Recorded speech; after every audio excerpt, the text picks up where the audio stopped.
you so much for joining me. Such not a freestyle person, but I'll wing it. I never plan what I'm going to say in these interviews. Really? I just pray. Florence, tell me all about your amazing high-flying career. I'm the very local Florence Wong. I was born and raised here, and then I am in my 20s. Would like to keep the exact number to myself. So you're a Hong Kong Wong. And I was flying for... Can you beep this out? Yes. Airline. I was actually expecting you just to say what your job was. My job was to ask you if you want chicken or beef for lunch. Which do you prefer? Which is the better meal? I would say our airplane meals are pretty bad. Yeah.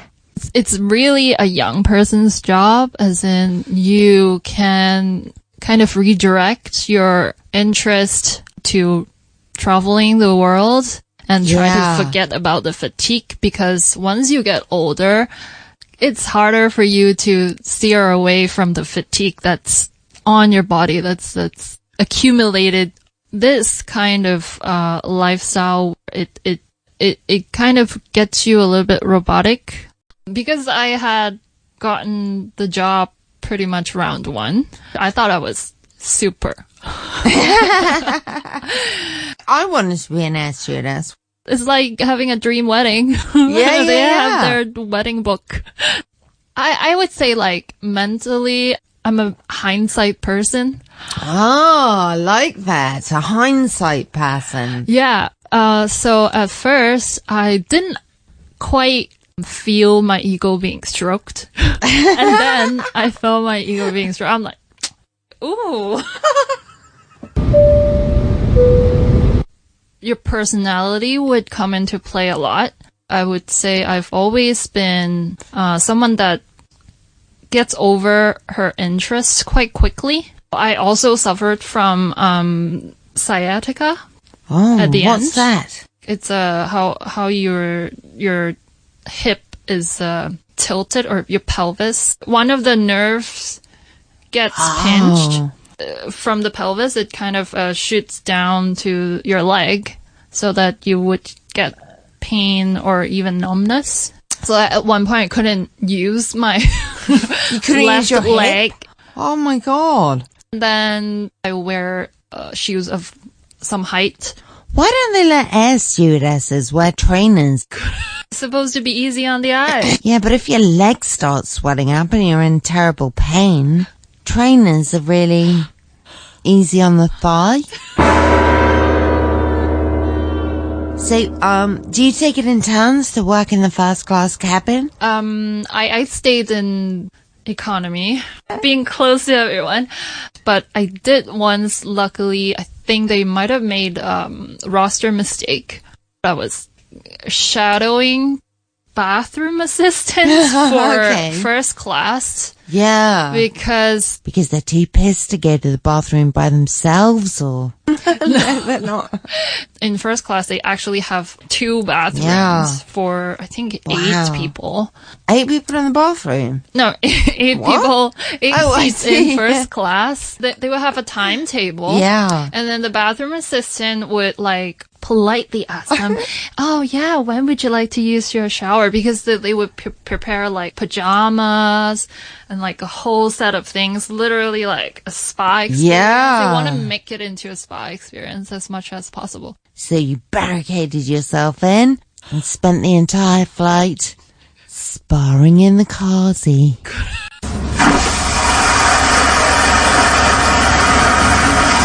It's somehow really funny that imagine you're doing this day in and day out, but when you go home, you still want to keep things neat and tidy. And then when my roommates wouldn't keep up the level of tidiness desired by me, I'm like, I just need to do the dishes. You found it just difficult to switch off.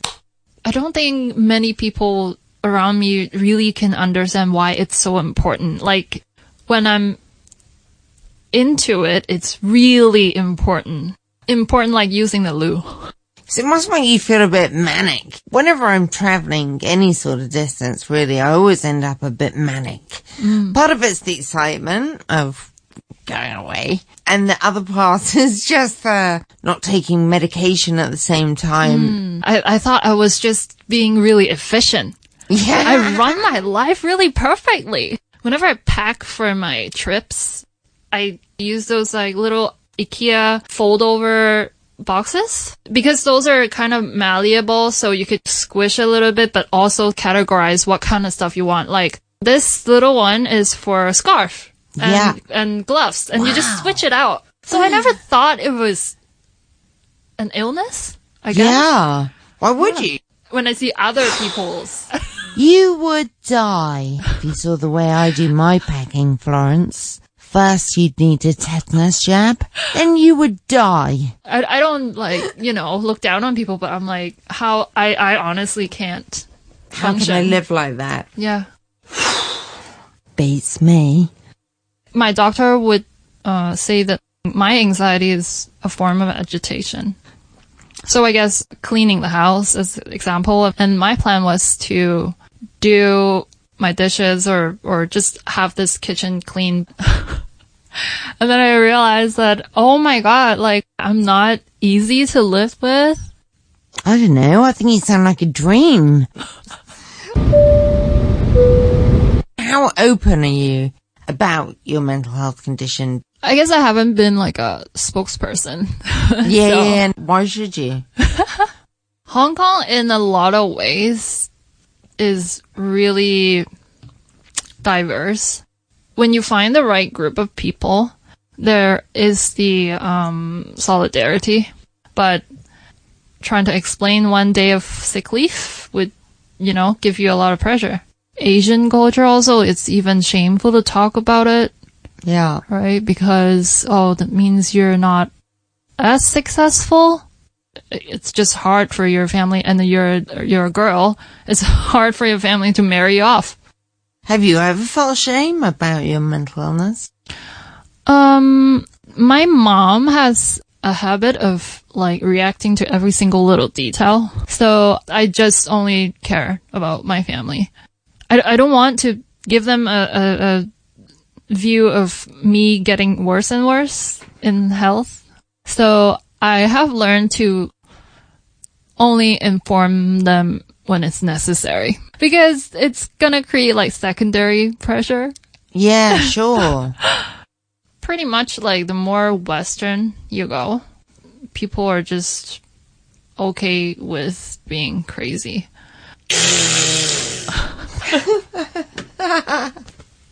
Yeah, I think it's gone too much the other way in the West. One thing I've done that's quite smart, allow me to blow my own horn, which is... Oh, go on. Blow it. Like, since high school, I just had not too good of a feeling about social media. I just don't find the appeal in ripping my shirt apart and then like, come look at me. Are you sure you're bipolar? Because I'm not a famous person. It's not my career. But for you, there's a occupational need. That explains why my career is going the way it is. People nowadays with the abundance of information, Yeah. you can at best say knowledge, but it's not wisdom.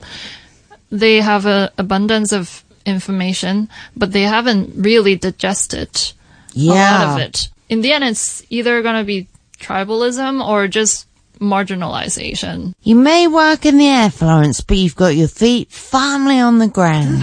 There's this only this one decision I was like, it was a good decision I made in my It was a good teens. decision, though.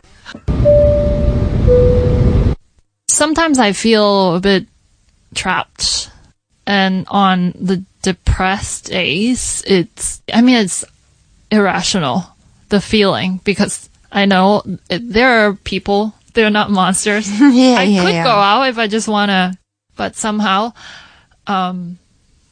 it's like I feel there's this force just keeping my door closed.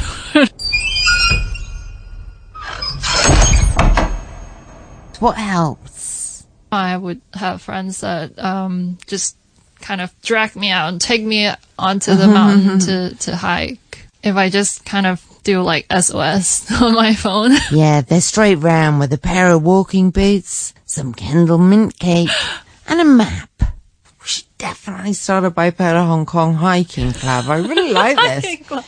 We should even try and go for mini marathons. Imagine the banner. Bipolar Hong Kong. Putting the high in hiking. That would be actually lifting the stigma. That would be so funny. Do you think the labels that we stick on ourselves are more or less harmful than the ones we stick on each other? You know what? I think this is it. Then go. I've never been able to find the space between myself and whatever label that people give me, or what people think I should do or be. I mean, that could be huge, because that could be that I've falsely told myself that I'm an individual all my life. Because being an individual might still be just conforming to a label. Yeah. God, you're a deep thinker. This is what quarter life crisis feel like. Oh. When you're in your quarter life crisis, pass the sick bag.